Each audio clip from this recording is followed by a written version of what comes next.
एक गांव में चुड़ैल आदमियों को उठाकर ले जाने लगी, जिसके डर से गांव वालों ने घर से बाहर निकलना ही बंद कर दिया। चुड़ैल को शिकार न मिलने पर उसने एक सुंदर औरत का रूप ले लिया और रेहड़ी पर डोसे लेकर पूरे गांव में घूमने। अब कैसे बचोगे मुझसे? फिर चुड़ैल आवाजें लगाने लगती है।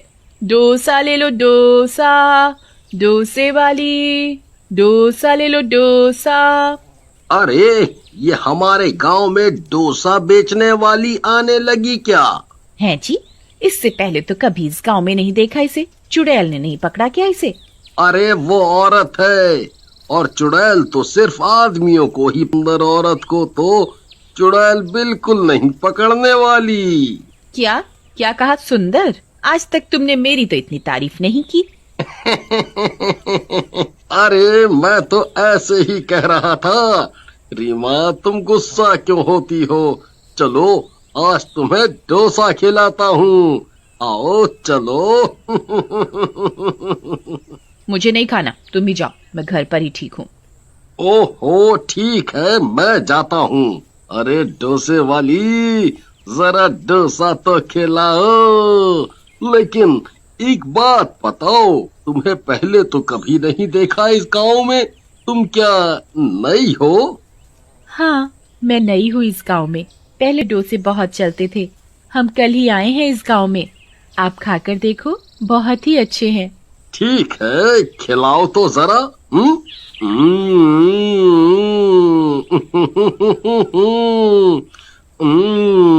वाह वाह वाह वाह वाह, मजा आ गया। ये तो बहुत ही स्वाद है। फिर वो खाकर अपने घर चला जाता है और ऐसे ही चुड़ैल रोज आने लगती है। सारे गांव में उसका सांभर डोसा बहुत ही पसंद किया जाने लगता है और गांव वाले फिर से घर से बाहर निकलना शुरू कर देते हैं। अब तो इन गांव वालों को मुझ पर विश्वास होने लगा है और चुड़ैल के बारे में ये सब भूल चुके। अब मैं शुरू कर सकती हूँ। अगले दिन चुड़ैल फिर से औरत का रूप ले लेती है। डोसे वाली डोसे, डोसे वाली। अरे रीमा बहन, वो देखो आ गई डोसे वाली, चलो खाते हैं। नहीं, मेरा गला आज खराब है। तुम मेरे पतिदेव को ले जाओ आज खाने के लिए, इन्हें ये पसंद है। ओहो, तुम अब तक नाराज हो? चलो पूजा भाभी, चलो चलो राजू भाई, मैं रीमा डार्लिंग के लिए घर पे ही ले आऊंगा। फिर तीनों जाते हैं और डोसा खाते ही वहीं बेहोश होकर गिर जाते हैं। अरे मुझे चक्कर आ रहा है। अरे अ, अ, गिर गए तीनों, ये नहीं है। इन दोनों आदमियों को उठा लेती हूँ। फिर चुड़ैल अपने असली रूप में आ जाती है और हरिया और राजू को उठाकर ले जाती है। उधर कुछ देर बाद हरिया की बीवी रीमा बाहर आती है तो पूजा को बेहोश पाती है। अरे पूजा, क्या हुआ? फिर रीमा पूजा के मुंह पर पानी डालकर उसे होश में लाती है और उससे पूछती है, अरे मुझे क्या हुआ था? मुझे कुछ याद नहीं। हमारे पति कहाँ चले गए? यहीं दोनों मिलकर उन दोनों को गांव में ढूंढती हैं, पर दोनों कहीं नहीं मिलते। हो सकता है खेतों में चले गए हों, शाम को वापस घर आ जाएंगे। इतना बोलकर दोनों अपने अपने घर चली जाती हैं और दूसरी तरफ चुड़ैल गुफा में ले जाती है और एक पिंजरे में कैद कर देती है, जहाँ उसने और भी आदमियों को रखा होता है। अरे हरिया भाई, और राजू को भी इस चुड़ैल ने पकड़ लिया। अरे तेरा नाश बेटे चुड़ैल, हमारे गांव में कोई मर्द को नहीं छोड़ेगी क्या? अपनी बीवियों से बहुत सेवा करवा चुके हो, अब मेरी सेवा करो, और जैसे ही तुम लोग 50 हो जाओगे मैं तुम सबको मार डालूंगी। हो, हमने तुम्हारा क्या बिगाड़ा है? ये मत सोचो, चलो जल्दी से ये बकरा बनाओ मेरे लिए राजू। फिर चुड़ैल एक लाश के पास जाती है। वो लाश उसके पति की होती है। जिंदा कर लूंगी, बस अब मुझे कुछ ही आदमियों की जरूरत है। ऐसा बोलकर चुड़ैल फिर से गांव जाती है और डोसे बेचना चालू कर देती है। तभी एक गांव वाला डोसा खाते ही बेहोश हो जाता है और डोसा आती है और उस गांव वाले को भी उठाकर ले जाती है। तभी अरे दैया, रे दैया बहन, मेरे आदमी को ये चुड़ैल उठाकर कहाँ ले जा रही है? अरे नहीं, ये डोसे वाली तो चुड़ैल निकली। रीमा बहन, हमें इसका पीछा करना होगा। फिर वो छुपकर चुड़ैल का पीछा करती हैं और चुड़ैल की गुफा में पहुंच जाती हैं। वहां का नजारा देखकर उनकी आंखें फटी की फटी रह जाती हैं। गांव के बहुत सारे आदमी एक पिंजरे में बंद होते हैं। अरे नहीं, मेरा राजू वो रहा। सब आदमी जो गायब हुए जा रहे हैं वो सब यहाँ है। हे भगवान, मेरा हरिया भी है यहाँ तो। मतलब इसी चुड़ैल ने गांव के आदमियों को कैद कर रखा है। लेकिन क्यों? अरे बहनों, अभी यहाँ से कैद कर देगी और हम अपने पतियों को कभी नहीं बचा पाएंगे। चलो यहाँ से। हाँ हाँ बहन, सही कहा, चलो गांव वापस। फिर सब वापस गांव आ जाते बताती हैं और सरपंच से मदद मांगती हैं। अरे बाप रे, ये तो बहुत बुरा हुआ। अरे वो चुड़ैल अब हमको ना उठा ले जाए। हम तो गांव का। सरपंच जी, मजाक का टाइम नहीं है ये। वो देखो, डोसे वाली चुड़ैल आ रही है। मैं घर जाकर मशाल लेकर आती हूँ। सब औरतें अपने घर मशाले लेने चली जाती हैं।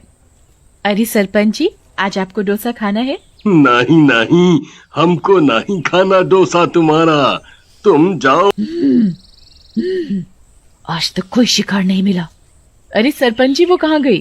अरे भाई, हम बाल बाल बच गया। वो गई, देखो वो जा रही है। चलो अब इसका पीछा करते हैं। हमें अपने पतियों को तो बचाना ही होगा। अरे नहीं, हम नहीं जाऊंगा। तुम जाओ, मैं तो अभी जवान मर्द हूँ। बुढ़ा कहीं का। अरे सरपंच जी, सही कहा, आप तो अभी जवान हो। आप यहीं बैठो, हम अपने पतियों की जान बचाने जरूर जाएंगी। चलो बहनों।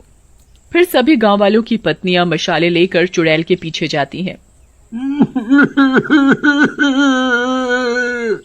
अरे भगवान, हमारी पत्नी को भेज दो। हो, देखो हम आ गए हैं। हम तुम सबको बचा ले जाएंगे। तभी शोर सुनकर चुड़ैल वहां आ जाती है। तो तुम्हें मेरी डोसे वाली चुड़ैल रूप में होती है। उसे बहुत गुस्सा आ रहा होता है। चलो अच्छा है, तुम औरतों के सामने मैं अपने पति को जिंदा करूंगी। लेकिन तुम हमारे पतियों को क्यों मारना चाहती हो? तुम कौन हो? रीमा, मेरी बहन तुम। वो देखो, मेरे पति की लाश तुम्हारे पतियों की बलि चढ़ाकर अपने पति को जिंदा करूंगी। रीमा जैसे ही उस लाश के पास जाती है। तुमने मुझे बहन क्यों कहा? अरे राहुल, ये तो राहुल की लाश है। हाँ रीमा, मेरी बहन। कविता, ये सब क्या हो गया? तुम मर कैसे गई? तुम तो राहुल से शादी करके शहर गई और ये हरिया मेरे पति हैं। तुम मेरे पति को मारकर अपने पति को जिंदा करना चाहती हो? मरा हुआ इंसान कभी जिंदा नहीं होता मेरी बहन। चुड़ैल रोते हुए रीमा के गले लग जाती है। मुझे नहीं पता था हरिया तुम्हारे पति हैं। तुम्हें हमने कितना ढूंढा, फिर माँ बाबा ने मेरी शादी हरिया से कर दी। मेरा एक्सीडेंट हो गया था जिसमें हम दोनों मर गए। मैं चुड़ैल बन गई और अपने पति को जिंदा करने के लिए हो जाती। मैं अनजाने में अपनी बहन का ही सुहाग उजाड़ देती। मुझे माफ कर दो मेरी बहन, मुझे माफ कर दो। तुम्हारे साथ बहुत बुरा हुआ। मैं तुम दोनों का अंतिम संस्कार करूंगी जिससे तुम दोनों की आत्मा को मुक्ति मिल सके। फिर चुड़ैल सबके पतियों को आजाद कर देती है और रीमा भी दोनों का अंतिम संस्कार करके उन्हें मुक्ति दिला देती है। राजनगर नाम के गांव में एक इच्छाधारी नागिन चुड़ैल का साया था। उसका सर तो चुड़ैल का, लेकिन बाकी हिस्सा सांप का था। वो गांव से बाहर बने खंडहर के पास रहती थी और आने जाने वाले लोगों को खा जाती। इन गांव वालों को मैं यहाँ से नहीं जाऊंगी।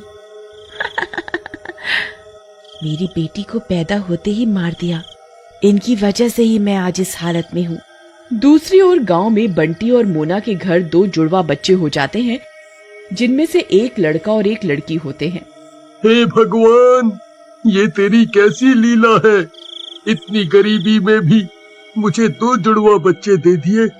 मैं इनको कैसे पालूंगा। तभी बंटी मोना से छिपकर लड़की को उसी खंडहर में छोड़ देता है।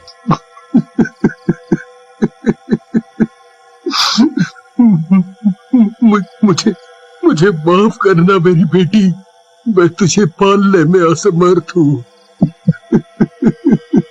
हुई बच्ची को छोड़कर चला जाता है। नागिन चुड़ैल उसे ऐसा करते देख लेती है। अरे वाह, कितनी प्यारी बच्ची है, नरम मांस, इसे खाने में तो मजा आ जाएगा। पर वो चुड़ैल नागिन जब उस लड़की को गोद में उठाती है तो बच्ची चुप हो जाती है और चुड़ैल के मुंह पर हाथ लगाती है। चुड़ैल का दिल पिघल जाता है। उसे खाने का इरादा वो छोड़ देती है और उस लड़की को पालने लगती है। वो अपनी शक्ति से चारों तरफ ऐसी मायावी दुनिया बना देती है कि कोई भी उस लड़की को ना देख पाए। धीरे धीरे वो लड़की बड़ी होने लग जाती है। वहीं बाकी चुड़ैलों को भी इसका पता चलता है तो वे उस नागिन चुड़ैल के पास आ जाती हैं। कहाँ है? ऐसी आवाजें सुनकर नागिन चुड़ैल बाहर आ जाती है। क्या हुआ? तुम लोग इतने गुस्से में क्यों हो?